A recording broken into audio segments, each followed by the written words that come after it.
Қайырлы күн ханымдар, бүгін сіздерге жұмсақ әрі дәмді болып шығатын, қатып қалмайтын сүзбе қосылған вафлялардың рецебімен бөлісетін боламын.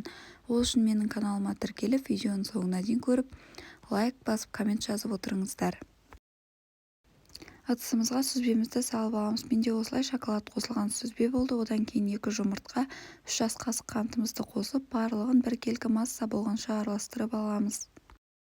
Одан кейін ұнымызды 1 қасық разрыхитель және де 1 стакан сүтті қосып, тағы да барлығын біркелкі масса болғанша араластырып аламыз.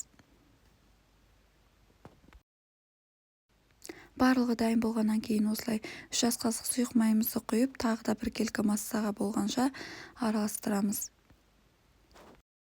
Вафельницаны қыздырып, аздаған май жағып аламыз. Одан кейін видеода көрсетілгендей етіп, үлкен ас қасықтың көмегімен 2 ас қасықтан сала отырып, 2 беті қызарғанша пісіреміз. Осымен вафляларымыз дайын болды. Дәмі енді өте керемет дәмді болып шықты. Қалауларыңызша әрлеп, тағы да дәмін келтіріп жесеңіздер болады. Рецепті толық көріп, менің каналыма тіркеліп отырыңыздар.